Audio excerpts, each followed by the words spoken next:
Hello, everyone, and welcome to Lab Gab, a talk show about the virtual world of Second Life. I'm your host, Strawberry Linden, and today on our show, we are welcoming back writer and producer of full-feature Metaverse machinima, Huckleberry Hacks. And along with Huck, we also have some cast members of his latest project, Caitlin Tobias and Avid Jean Westland. Welcome to the show, all of you. How are you doing? Thank you very much. Very Thank good, you. thank you. Yeah, thank you. Great. Wonderful. So I kind of wanted to introduce you guys to the viewers first, get to know you all a little bit, how long you've been in Second Life, and what you do in this virtual world. So Huck, why don't you go first?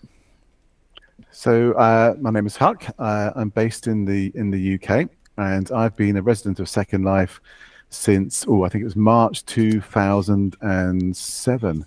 And I think my principal activity in the metaverse is writing. So I've written a number of books set in SL, but I also dabble in a bit of building as well. I like building kind of mid-century retro furniture type sort of stuff, just here and there, and a bit of photography, and of course more recently machinima. Wonderful. You're as old as I am in Second Life. Indeed. How about you, Kate? Can you tell us a little bit about yourself? Yeah, of course. Yeah, I'm Caitlin. I'm based in the Netherlands. I'm a Second Life resident since also 2007. And I have done a lot, mainly exploring, taking pictures, blogging. I'm taking that up again. I've been on a blogging break the past year. And I like going to clubs, dance. That sounds so much fun and shallow. And the past 5 years, I've been sort of acting in Huck's new movies because, including Stonewall, the first one, and now this one. It's been 5 years of playing the actress in Second Life, which is really fun. Nice. I have to say, I'm so glad you're back to blogging too. I love your blog. Yeah, really great reading. thank you. And Thank Avjean, this is the first time you are on a Lab Gab. It's okay if I call you AJ, right? Yes, you can. Absolutely. Hi, everybody. Can you, I'm yeah? Ava Jean. Yeah, sure. I'll tell you about myself. Yeah. I'm Ava Jean Westland, also known as AJ. And just like everybody here, I became born in Second Life. I joined Second Life on Christmas Day, Wow. 2007. Oh. So I'll be 15 years in a few weeks Wow. in Second Life. So we're all from 2007, which is pretty cool. In Second Life, I've done many things. I've worn and still wear many hats when I'm here. I have been a model, a pageant contestant and winner, an actor, writer, machinima maker, and working with charities. And I love to shop. Yes, I love that too. Huck doesn't. Exactly. Oh, Huck, boo. That's okay.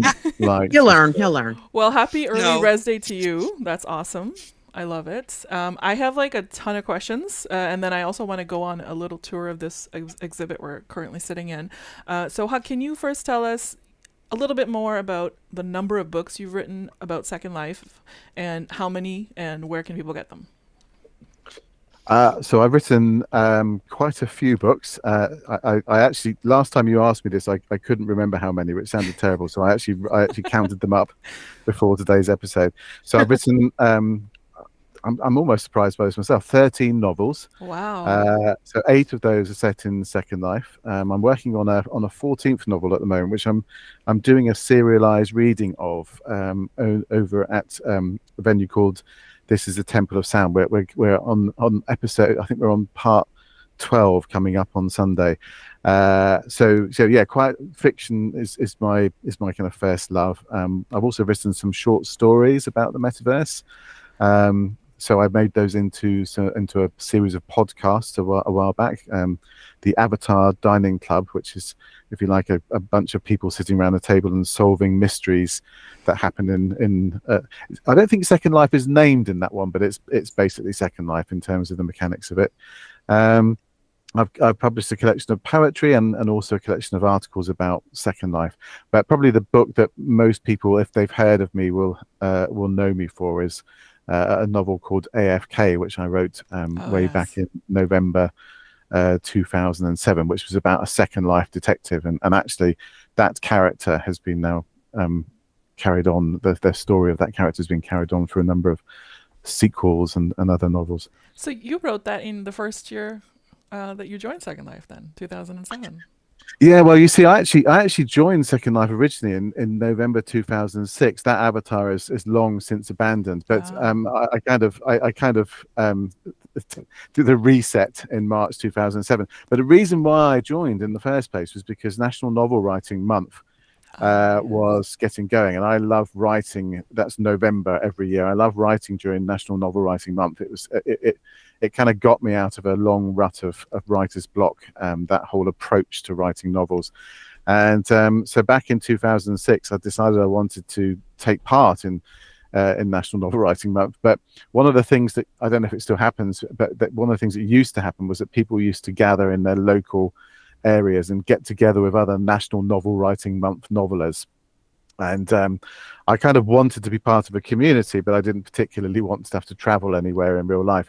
And then I saw on I think it was a podcast that the National Novel Writing Month website had done. They'd said that they mentioned in this podcast that somebody had set up a support group within Second Life, and that was actually one of the reasons why I came into Second Life in the first place, was to connect with this community, which FYI I never actually did during that month. I kind of spent too much time on, I think it was Help Island and then Orientation Island, because I was very timid. And by the time I think I ventured out onto the mainland, National Novel Writing Month was done. But that's what kind of got me into it. And then the following year, when I wanted to do it again, I was thinking, well, gosh, Second Life would be a really interesting setting for a novel. Why don't we try doing something there? Oh, wonderful. So I know you've written all these books, but Stommel was actually your first feature-length film set in Second Life. Is that correct? That's right. Yeah, that's right. And that's why you were on LabGab back in 2020. We talked a little bit about that. And then after that, Stommel won some awards. Can you tell us about that? Well, it won an award. Okay. But thank you for thinking it was more than that. Yeah. Well, it was actually Eric Mondrian's idea. I can see that he's watching us on YouTube. Yes. So yeah. Hi, Eric. Eric kind of pestered me to submit the film into an independent festival, and I kind of relented, but in fairness, I relented in a very lazy manner, because I let Eric do all of the research, and he identified the Denver Digerati Supernova Film Festival. It's basically a film festival dedicated to digital animation, and so it had entrants from all over the world, using all forms of animation, essentially.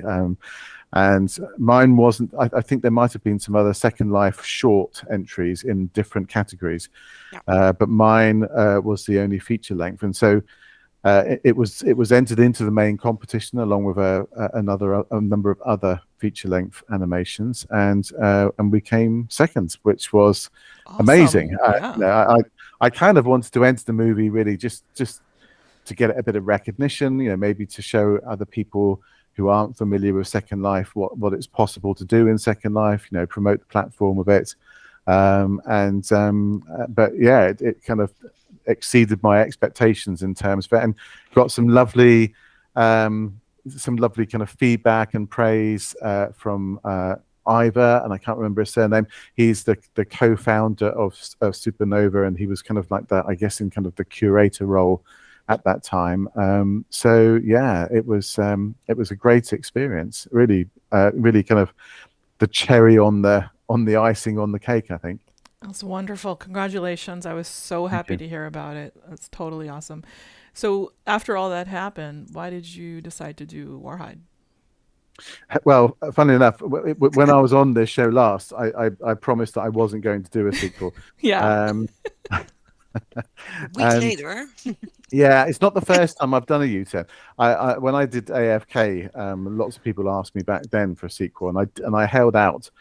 But I think back then, I held out on a sequel to AFK for almost 5 years, I think. Whereas I think it took me all of about 5 minutes to change my mind on doing a sequel to Stonewall.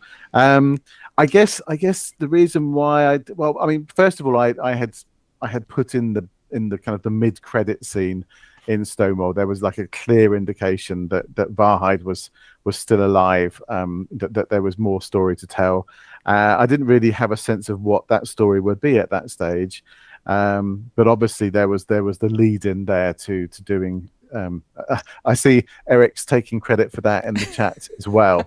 No, Eric, that was an independent decision to do a sequel. No, I'm so glad you did, because I was heartbroken when WAARHEID died. Sorry, I don't want to give spoilers to Stonewall to people who haven't seen it yet, but yeah. Well, I think we kind of have to, because the whole of WAARHEID is kind of premised on the ending of Stonewall. But I remember, I think you told me in chat at one point when we were watching the Linden in-world events, just how much you kind of hated me in that moment. Yes. Where it's like, where how could Stonewall you? betrayed WAARHEID, and A lot of people, yeah. yeah. It was And oh no. I think the thing is that Stonewall started as a very small piece of machinima, and then it kind of grew and grew and grew, and it became a feature. And I think the thing that I used to talk myself into doing a sequel was that I actually kind of wanted to prove to myself that wasn't a fluke, that I could actually, do that again, and hopefully do it better. Actually, produce something of that length and size again. And also I wanted to, as we've kind of intimated, Stonewall was, to all extents and purposes, was portrayed as the hero, right, of the first film. So the character of Eppie Stonewall was portrayed as the hero of Stonewall, and then in those final few seconds, you discover he was actually, yes, exactly, yes, and he did this, this horrendous betrayal of WAARHEID, right at the last minute. And I kind of wanted to explore the consequences of this. You can do things like this. I encountered this when I did AFK. There's a big twist at the end of AFK. And then when I finally did do the sequel, the challenge for me was to be true to that twist, and to explore it thoroughly, to explore it honestly. If this had happened, if this twist thing had happened, which made for a clever twist, at the end of the book, or a clever twist at the end of Stonewall, which I could give myself a pat on the back for. But rather than treat it as being a clever twist, now let's assume that it did actually happen. What would be the actual consequences of that happening? And that was something that I wanted to explore in WAARHEID, and therefore kind of give a different feel to it. So although it's set in the same world, it's a sequel, but it's kind of not a sequel, because hopefully it feels a little bit different in terms of the perspective that it's presenting. I feel it does. So I know it took you a while to do Stonewall. How long did it take you to write and shoot WAARHEID? It's been a long old journey. 2 years, wow. I've written down here, Kate, 2 years and 4 months. I don't know if that's kind of... Yeah, August, right after LabGap in 2020. August 2020 we started. That's right, yeah. And we finished, the last scene was filmed in August 2022, so this year. But obviously that wasn't the end of the film. After that, then I had to work on the sound effects and the dialogue. And actually, I think one reshoot. Yeah, that's right. A reshoot. I think the last reshoot was, I think, a couple of weeks ago, something like that. I think 2 or 3 weeks ago. Yeah, cutting it close. Mm-hmm. Yeah, I was. There's a scene in the movie where WAARHEID goes to Stonewall's old apartment, which is actually one of the exhibitions that we've got here in the exhibit. And I in the preview version that I circulated to you guys, I didn't like the way that the scenes were changing with respect to the music that was playing. So I kind of re-edited it and realized, oh my God, I've not got enough footage. I need to shoot another couple of shots. So luckily, because we did that reshoot right here in the exhibition, we went up to the apartment and shot an extra couple of clips to splice into it.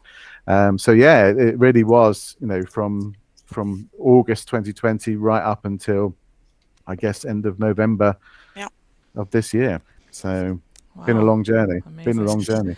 So I actually want to know how different WAARHEID is technically and thematically from Stonewall? Like, what did you learn last time around that you applied in this new movie?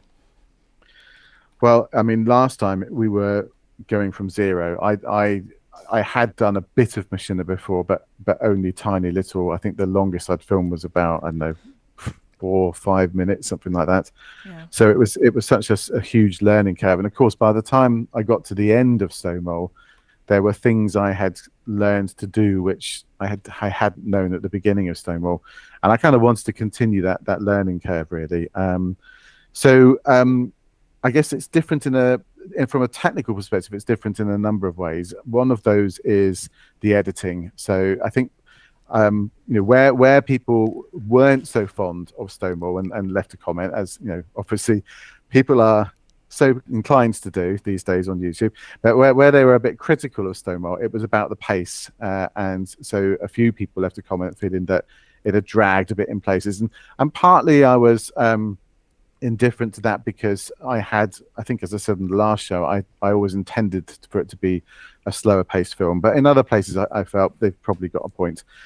So one of the things that I tried to do with WAARHEID was to kind of improve that pace in places, to tighten up that editing, and I feel there's a lot more going on in WAARHEID than there was going on in Stonewall. So it's got a different feel to it in that respect. Yeah. And then there were those kind of technical things that we did that we couldn't do before, or rather that I didn't know how to do before. So we've used a lot of off the shelf animations and poses again, but also we've used a lot of custom poses. So we've been making a lot of use of things like any pose in order to kind of create more customized poses that fit a scene better, but also custom animations. So which is really hard. There's one scene at the very beginning of the film where WAARHEID kind of jumps off this building onto a I want to say a sticky up thing. Let's say an antenna, shall we? I don't know. We filmed that at in silico, and it was a very specific part of in silico that we wanted to use for that. And so I used AnyPose, the animation tool that comes with AnyPose now, because you can, as well as doing poses, you can also do short animations. And that took me about 4 or 5 weeks to animate. And the thing was that I couldn't do it at in silico. And obviously I kind of needed the stuff that was at in silico in order to create the animation that the character would then interact with that stuff.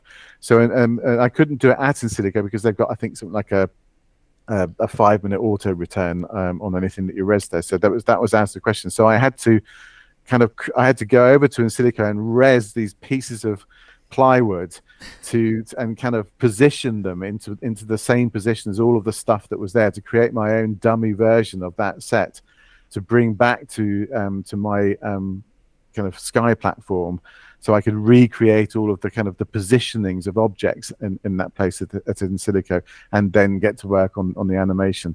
So that was the way in which we were able to then incorporate that quite difficult animation, so kind of, I want to say seamlessly, I think it was fairly seamless, into that location. And then there's other stuff we've done this time around, like I wanted to do a long take. So I don't know if you're familiar with long takes in films, but it's kind of when the camera kind of follows a path and you don't get that switching from one angle to another angle. It's as though the camera is kind of genuinely moving around, and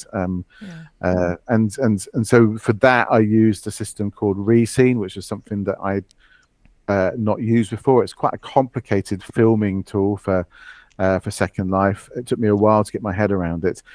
So in the long take scene, that's actually the camera is moving around an installation, which is actually Paradox Ivory's apartments installation, which doesn't exist anymore. But in order for that to work, I had to kind of place all of these different markers that the camera would kind of move in order to kind of create the path.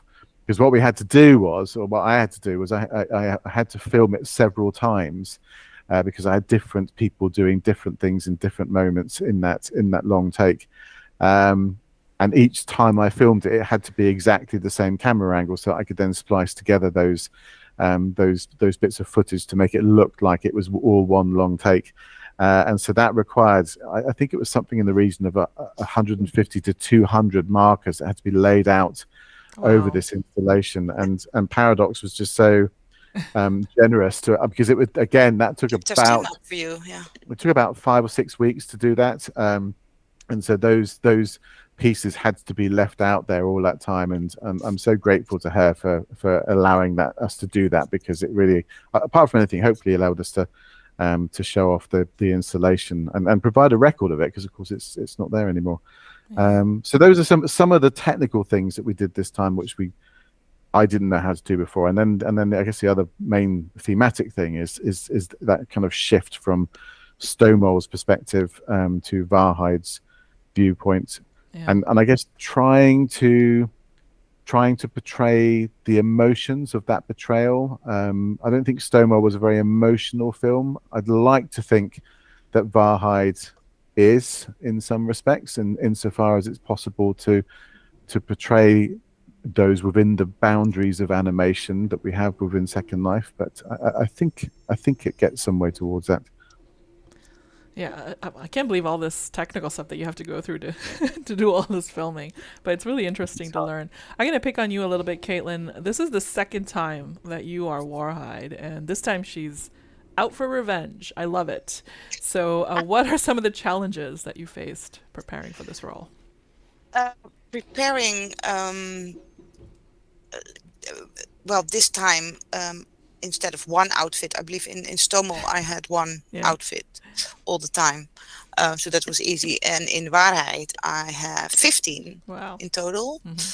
And it was somewhat of a challenge to find outfits and keep her looking like she is, but still different hair, different clothes. She still has that robotic arm, of course. Different suit, because we're 5 years further, so everything looks better, different than 5 years ago when we picked outfits. And much challenge for filming for me there isn't really, because I have to just do what Huck asks me or tells me. Sit here, walk there, turn around a little bit more, too far, and so on. That's all fun. The big challenge, we had halfway filming. I think we've done a year of filming, and then something happened to my inventory, and my shape got corrupted. So I filed a ticket. I was totally panicked, because this is a lesson. I didn't make a copy of the latest version of my shape. So my body was still the same, but I had changed mesh head, and I had to change my face, of course. And I didn't save the latest changes to my face. So suddenly I had to remodel my face halfway filming, because all of a sudden I looked different. And the people at Linden Lab try to help me. I think they even logged in as me and whatnot to see if they could get my shape back, but in the end, it was gone. So I remodeled myself. Luckily, the stuff we had filmed, I was wearing a mask most of the scenes, so I don't, and it pretty much looks the same, but I was thankful that all the scenes we had done was with a mask. But yeah, that really scared me. That was a challenge. I was quite desperate when that happened. Telling Huck, "Oh no, I remember it. WAARHEID is gone, and we have been shooting for a year." So that was a challenge. So let it be a lesson. Make copies of your shape when you change something. Yeah, Definitely. Yes, it was really horrible. Yeah. So Huck mentioned that he tried to make this movie a little bit more emotional, and I know with voice acting, like I was in this movie too, and I had troubles to re-record my time because I was like, this just sounds like me and it's ridiculous. But like your voice acting is really great, because I feel the emotion. How did you? Oh, really? Yeah. Sorry, I'm kind of throwing this into, but how did you prepare, or how did you do that? Prepare for that. I think maybe it's because we've been working so long. After 2 years, you sort of get into it or something in the character, even though acting in Second Life is of course not anything like in real life. Yeah. But I think by that time that we went to the recording, I think that was September, October this year. Yeah.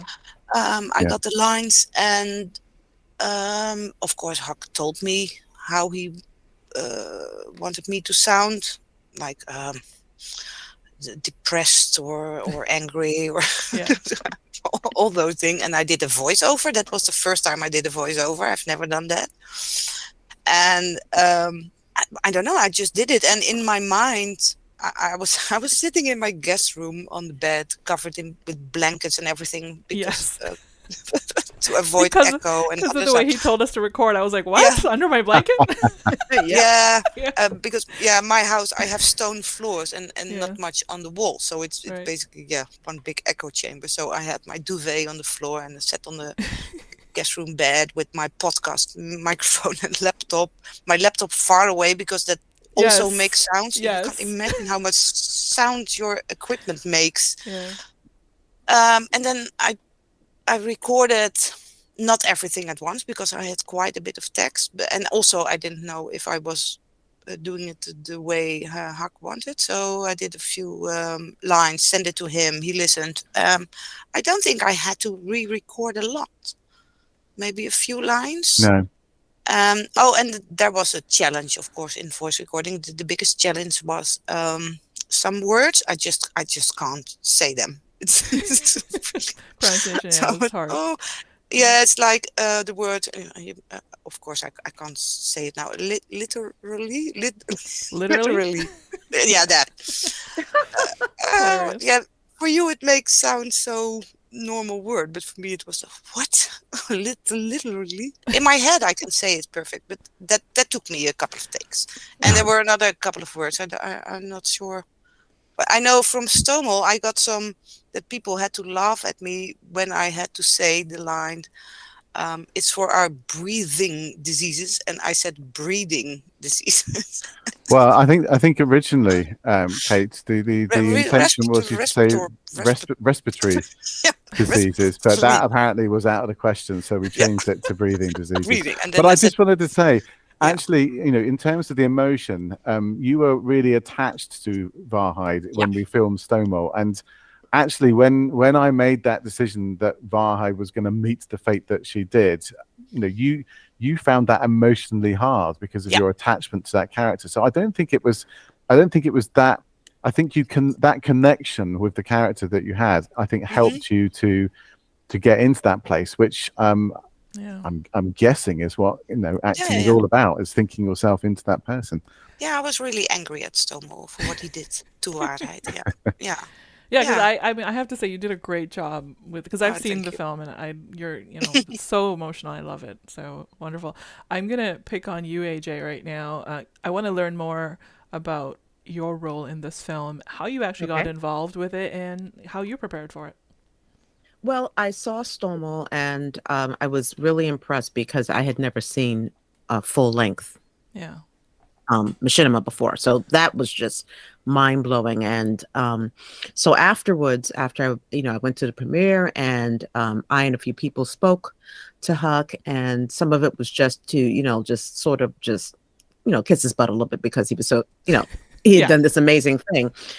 He totally deserves it too, though. Like, he totally deserves it. Yeah. And then of course we were also like, but there's some things you need to change, dude. But no, it was great. And then we got to know each other, and then he asked me if I wanted to audition for WAARHEID, and I'm like, yeah, of course, duh, of course I want to audition. So that's how I got involved with it, and I play Totus, a cyber expert / hacker, who's kind of tasked with helping WAARHEID. And I don't want to give too much away before the film premieres, but Totus wants to help WAARHEID get to a place where she can, how should I put this, do what she does best. Yes. and to get her, and also to get her to open up as a person as well. I would say that's kind of what my role is. Right. Yeah. Yeah. And you did a great job too. I feel like thank you. You had a really great kind of connection with not Stoma, WAARHEID during the film. I love to see it. So I've also heard you are an actress in the physical world, not just in Second Life. Are you able to tell That is us? true. Can you tell us about the projects you've worked on? Where can we have seen you? If Oh, possible? sure. Awesome. Well, I am an actor, I can actually call myself a working actor in real life. I'm based out of New York City, Mhm. and I'm actually a native New Yorker, so that's actually a rare breed. To actually meet somebody in the business in New York who's from New York, but born and raised. And I've been working as an actor for over 20 years now. Over Wow. 20 years. Yeah. And I work predominantly on camera. So you're talking television, films, and commercials, mostly television. And let's see, some of my most recent projects, television, there's a show, it was called The Missing, but they renamed it to The Calling, which is on Peacock. And then The End Game, which just got canceled by by NBC. Mhm. And Flatbush Misdemeanors on Showtime. And I've Wow. done many episodes of Blue Bloods, to name a few. I've done a lot, Wow. That's luckily. awesome. Yeah, thank you. Awesome. I didn't know that, but that's awesome to know. You always learn something new about people in Second Life. I Yeah. know. Yeah. Amazing. There's so many like different kind of diverse people in the community and different things that they do, and it's just great to learn about it.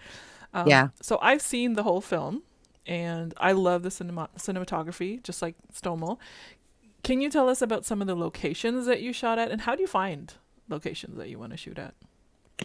Oh, Well, a lot of them, of course, are gone now, but it's really through all of the usual channels, through Yeah. seeing things. I mean, Flickr is usually a pretty good source of information for new installations, because people will go there and you'll start seeing the same place appearing in people's photos there. Yeah. I just want to give a shout out to Phosgenic Ripper, who's just put in the comments or earlier on, more FK would certainly not be a sideways step, which is an in-joke for people who've read AFK. So definite high five goes to him for that.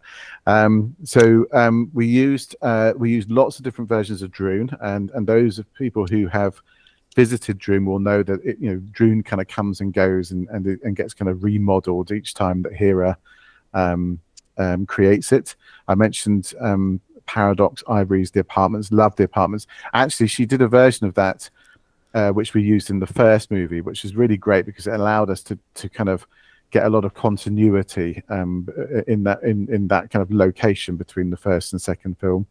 There's a couple of installations we used that are gone now by I never pronounce this right, Lotus Mastroianni, I think. Mastroianni, yeah. And Fred Hamilton. So they created a great rainforest sim which we used, and also a fantastic kind of urban scape which they called 1,000 Windows, and we used that for some of the exterior urban kind of shots in the movie. Kadaka Resort, which I'm just gutted is gone now. That was just like a great kind of African plain kind of holiday resort. Beric was the name of the person who ran that, and we used that for kind of the beach scenes and the kind of the hotel and the bit where WAARHEID and Totius first meet up. So they're all gone, but there's still there are some installations which are regular, which are firmly established and ongoing. So in Silico, I mentioned earlier on by Kitty Burns. Hangers Liquide, we used quite a lot in Stonewall, and we revisited it. That's by Dejan Kid. We revisited it for some kind of flashback, some of the flashback scenes in this movie. Ritz Hotel, Vlad is by Vlad Korobase. We used that for one scene, a really nice bar scene that they've got there. And I think one of my favorites is the Crazy Dragona Club. I think it's by Mr. Van Moer. I think that's how his name is pronounced. Which is one of those places where, because you go to a lot of places in Second Life, and they're fantastic, but clearly the way they've been assembled is through lots and lots of different items found in lots and lots of different places on the marketplace, and then you come to some places, and actually the Droon is very much a product of Hera. Hera has built a lot of that stuff, and probably it's also true for a lot of what you're seeing in Silico and Hangers Liquide. But Crazy Dragona, a lot of that stuff has been handmade by Mr. Van Moer, and the quality of it in terms of the materials of a lot of it is just outstanding. I love the textures that he's used in his nightclub. If I could have featured it more, I would have done, because it just looks to me just sumptuous as a setting. So we did also create some bespoke sets this time round, because obviously one of the problems is that places come and go. Actually, I saw that Eric asked the question in chat as to whether or not when we had to do reshoots, how do we deal with locations having closed? Unfortunately, this time round, we didn't really have to go back and do a shoot in a place that had closed. But for a few of the scenes, because it was kind of anticipated that actually we would need to do quite a bit in this location, and it would be critical if the location was to close, then we did actually create some of our own sets. One of those is we're in at the moment, the cave scene, and there's a couple of other locations which we might pop around and have a little look at towards the end of this episode. So it's quite handy to have those locations there. So you'll see in the cave scene, there's actually this cave where we are now was where we filmed all of this very location was where we filmed, and I kind of built the exhibition space around this. So everything that we see later on has been kind of added above and below the cave. So there are still pose boards and any pose stands out here from when we were doing the filming. There's 2 any pose stands over on the far side by the bookcase that AJ and Kate were using, for in one scene that we filmed here where they're having a conversation, and those pose stands are still out there from that, because I'm too lazy to move them. But yeah, so it's good to have it as part of the exhibit too. I think so. It kind of lends an authenticity to it, I think, exactly. doesn't it? Yeah. So what about? And I also like the that we filmed, which is also gone, of course, the fantasy fair. 2 Sims on the fantasy fair. Yeah, we did. That's right. Yeah, that's also that's going to go away, but I think it's special that those are now immortal in the movie as well. Yeah, fantasy fair is always great. I'm surprised you were able to shoot there. Where, sorry? At the end, we did. Yeah. Not. I think the last couple of days when it's sort of over and all the events had stopped, and then it's just shopping, and then it wasn't that busy at that time when we did the fantasy fair shoots. Yeah. So what about the musical score? Was it written for the film? Yeah, I mean, that's one of the things that I think helped Stonewall kind of stand out, was that we were using original music. So with Stonewall, a lot of that music, which was written by my almost lifelong friend in real life, GJ. So a lot of that music he had kind of already written before the film, and I effectively kind of repurposed it. He wasn't doing anything with that music; he hadn't published it anywhere, and so I think I explained in the previous Lab Gab, I had a conversation with him about using some of that, and actually some of that music almost kind of inspired me to create Stonewall in the first place, or to build it into something bigger than it was. Whereas this time around, of course, all of the music that he's contributed to the film, he has written, if you like, for the film.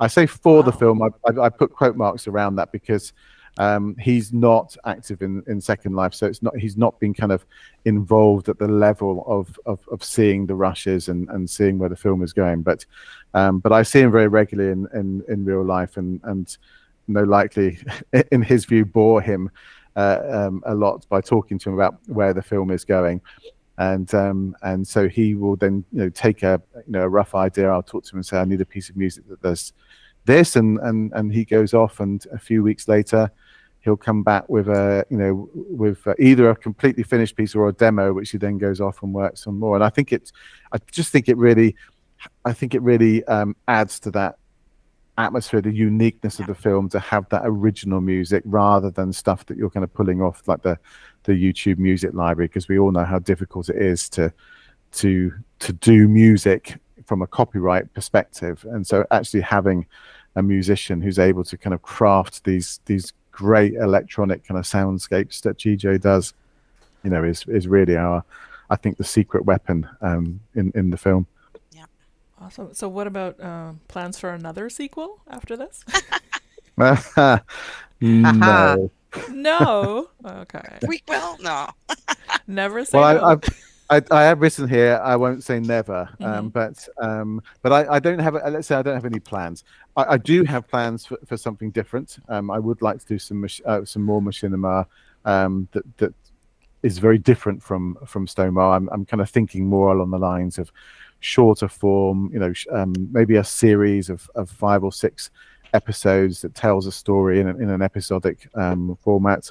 I don't think that's going to be science fiction. I was very hooked during the first lockdown in the UK by a story on the news about a caretaker guy who was living in a hotel by himself during the lockdown, and his job was just basically to maintain the building. And I thought that would be a really interesting setting for a story. So I'm thinking about kind of creating something along those lines. So I don't think I'll return to the universe of WAARHEID, but if I do, then it'll be a way into the future now, because I want to just try and do something that's a little bit different next. Eric is saying trilogy on the YouTube channel. Yeah, Eric would. That's hard. Yeah, Eric. So I know we have like about 20 minutes left in the show, and I had a bunch of more questions, but I'm thinking I'm going to skip the next 2 if you're okay with that. And I wanted to talk about the screening, and then I really want to do a tour of the place. You're cool with that? I'll continue to. Yeah. So let's talk about the screening that's happening next week. It's happening at the Film Threat venue. Can you tell us more about that? Let's tell everybody about that. Yeah. So the movie is going to premiere on YouTube next Friday. Right. But the day before that, we've got the world premiere, and that's going to be in world. So to be able to watch it on before it opens on YouTube, you've got to be in Second Life. It'll be next Thursday, December 15th at 1:30 p.m. Pacific time. 1:30 p.m. Yeah. Yeah. And it's going to be at the Threat Cinema, Film Threat Cinema. Yeah. It's the word I was looking for. Which we went and had a look around. It's such a great venue. It's a proper cinema. I mean, it's everything you would want a cinema to be. Yeah. And I don't know what the capacity is on the sim, but it looks like it's pretty high. Yeah. So this is something that's going to be open to all. We want as many people to come and to pack the cinema out and just have a great experience together. And the whole cast will be there? I can't guarantee all of the cast, but certainly as many of us as we can get there will be there, and of course able to answer questions. Although we don't want to fill the screen with chat whilst people are watching the movie. Yeah. But yes, we'll, as many of us as possible will be there. So I know right after the world premiere in Second Life, you're going to have an after party, and people can everybody's invited to that as well. We can all crash it. Excellent. Absolutely. And then we can chat with the cast there as well and just hang out and so forth. I'm looking forward to that. Yeah, we're one of our cast members, Ilva, who I've seen say hi on chat. Hi, Ilva. She also is co-owner of the Satire Club, and and so they've just very generously turned over their club to us for a couple of hours after the in-world premiere, and so what we've done is we've rezzed one of the sets that we used. It was one of the biggest, well, it was the biggest sets that we created for the movie, which is actually the location in which Ilva plays her part, Verity Certain, or one of the places in which she plays a part, and it was huge. It was about a quarter region sized set. Sorry, you saved me from Pat. Is that Pat? Yeah, sorry, Pat. So the quarter region size. I'll show you in a moment. We've got a smaller version up above where we are right now. But actually, because of the size of Satire Club, we were able to re-res the original version there. And Ilva and Amelie, her co-owner, have been busy kind of turning that set into a kind of nightclub venue. So that's where we'll be heading, and there should be plenty of space there. I think we've been there in the past. They've had 60 or 70 people on sim before. Yeah, So it's a whole region. yeah, Excellent. Yeah, Looking forward to that. So Yep. then on Friday, you have your YouTube premiere. And right after that, you're going to open up this art exhibition that we're actually currently sitting that's at. right. Can we go on a little tour to Yes. give them Let's a do little that. bit of a peek? Let's stand up. Well, perhaps if yeah. we want to, Let's teleport to the entrance, shall we? yeah, let's teleport Okay. to the entrance. I'm going to do that Hopefully I now. won't crash. Let's see. Oh, Oh, that was boy. quick. There we go. Okay, so this is the entrance when people land here. Let me get out of the landing spot. Your Star Trek stuff. Yeah, I should have taken that off, shouldn't I? Oh, is I that only the put that- particles when you teleport somewhere? I Yeah. was like, Yeah. wow. Okay, I know, so it's very- Or- Very It's a- 2006, I know, but it annoys Kate, so I put it on. So yeah, this is what we've effectively done is we've created an exhibition for the movie called WAARHEID the Exhibition, and this is the landing spot that you will come to when you visit the exhibition. And of course, we've just been in the cave, which I don't think we'll go back down to that because I saw that you were kind of panning around at one point. Yeah. If we go through into this area here, there's a little bit of information about both the WAARHEID movie and Stonewall. And here, if we go to the far end, we can visit the apartment. This is the apartment. We actually use this in 2 movies. Right, the door just closed in your face.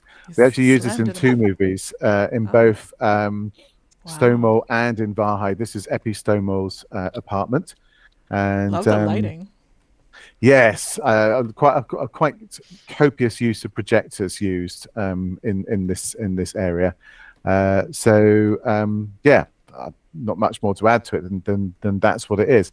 So we'll head back. Have we lost Kate? I don't Yeah. know. Quick question. Sorry, from I was answering questions in YouTube. YouTube. Oh, well sorry. done. Yeah, actually, I was going to ask Huck a quick question from the YouTube audience is Yeah. what is the running time for WAARHEID? Oh, good question. So the running time for WAARHEID is 89 minutes. It's just a shade under an hour and a half. Okay. At one point before I did the final editing, it was running at about it was running at about an hour and 45 minutes, which was a little bit worrying because that kind of felt like it was too long. But Wow, that's managed to get over it 2 to hours. an hour and 45 minutes. So I hope I'm going the so right you- way, you- racing you up. you here. are, Okay. you are. Yeah, Yeah. I'm running too because these are endless stairs. This is cool. So I know the region set. Ooh, the light just came on. The region setting is set to midnight, or do you want everybody to look at it at midnight? We'll probably set the region to midnight. Yeah. But in case we forget, midnight would be best. Okay. So this is the room that I mentioned earlier just a moment ago. So we've got a much larger version of this, a quarter region size version of this that we're going to be using for the after party. This is known as Verity's Water Room. So this is the kind of living area that WAARHEID is brought to at the start of the movie, and yeah, a slightly cut down version, but I think a nice place for photographs, and obviously we're really hopeful that people will come here and take some photographs and maybe even film a bit of machinima if they fancy it, which would be Nice. I might be kind of opening up the movie Rezzing? to some some satire there, but Yeah. potentially, but hey ho, it's all part of the fun, isn't it? So this is at the top of the exhibition space. Let's go. I'm afraid we've got to go all the way back down to the landing point again. I like your walking animation. You're like stomping down the stairs.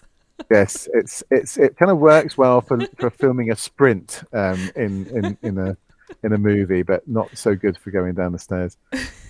That's great. Mm. Did you So- did you do these animations yourself, or is that part of a?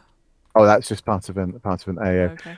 As we move towards the next exhibition, there's some photographs which we can see on the wall.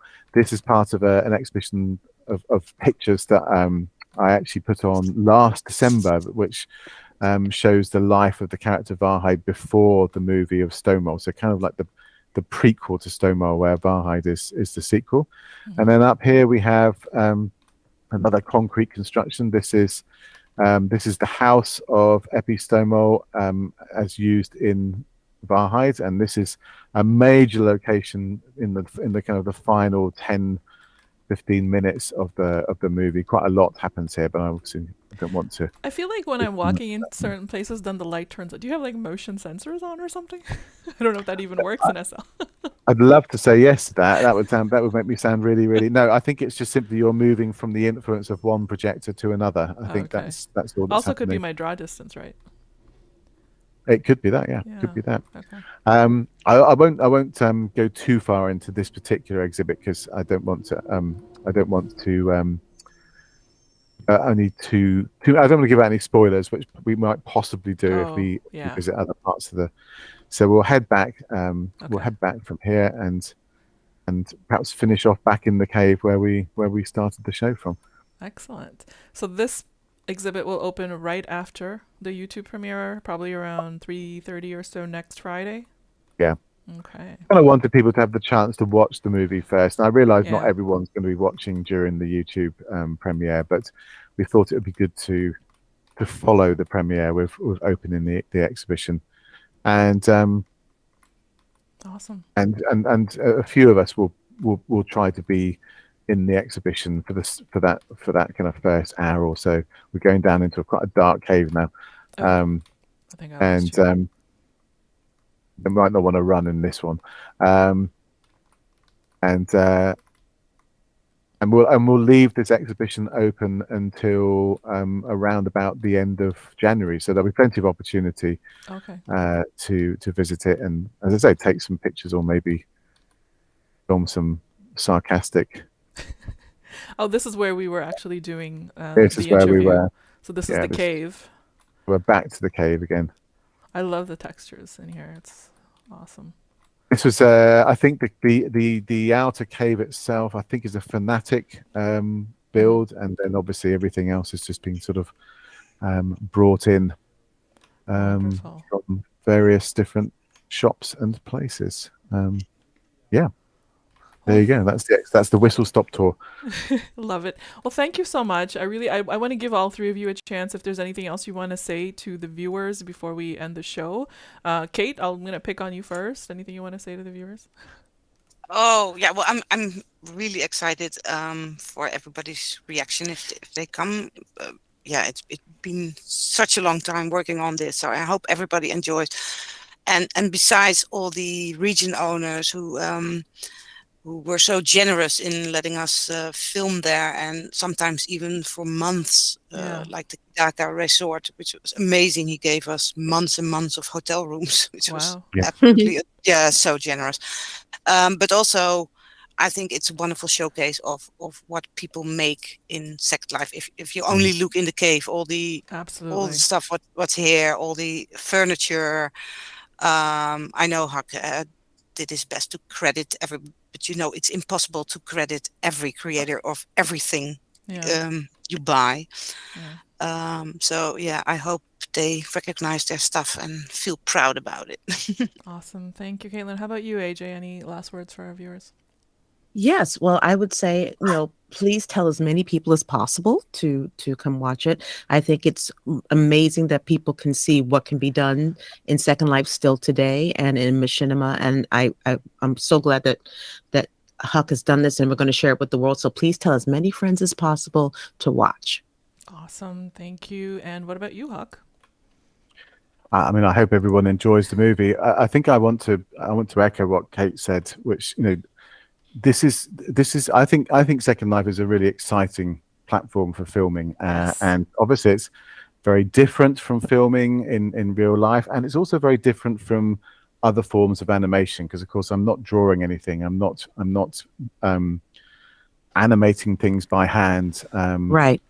And the reason why it's possible, the only reason why it's possible, is because of all of that creativity in Second Life, all of the user-generated content. I mean, as Kate said, I can't credit the makers of every single object which is used in this movie, but I kind of wish I could, really, because it just wouldn't be possible to do stuff like Stonewall, like WAARHEID, without that amazing content, which is so widespread now on the marketplace. There's so much that you can get hold of and to build, and then also that generosity of the installation owners to let us film there, let us res stuff there. Yeah. Have that space to build stuff in. I should mention Marina Munter from the GBTH project. Just basically let us have the space to res that quarter region building for about, I think, 6, 7, 8 weeks, something like that. We couldn't have done the movie without that generosity. So it is a showcase both for Second Life and the content and the creativity that goes into that content, but also for the generosity of so many people, and also my amazing actors who just are so patient with me. And I think Kate and AJ in particular, the number of evenings they just had to stand around whilst I was trying to decide what to do next, and then to direct them, to walk left or to walk towards me, or walk in that direction, or do this or do that. None of this would have been possible without any of that generosity of Huck, spirit. it's the same as in real life. AJ knows. Experience Yeah. talking. Well, that's fantastic. I do want to congratulate you, Huck, for such a great job, well done on past award and now this, and I'm excited for everybody to see it. I hope you guys come out to watch it at the premiere with all of us, with everyone, and support Huck. Yeah. It is, like you said, it's a collaborative effort. There's so much that went into making it, but it's also like your brain behind it, the writing, the directing, the filming, everything. So definitely congratulations, and thank you again, all three of you, Huck, Caitlin, AJ, for taking the time to talk to me today. Thank you. And I hope Thank you. to see everybody next week at the premiere. Look in the description of the YouTube video for all of the links, the destination links to the trailer. And if you haven't seen Stonewall yet, check it out. I also linked to the full feature. Maybe you want to watch it before next week's premiere. And I will see you guys later. Take care, everyone. And remember to stay safe and stay virtual. Bye.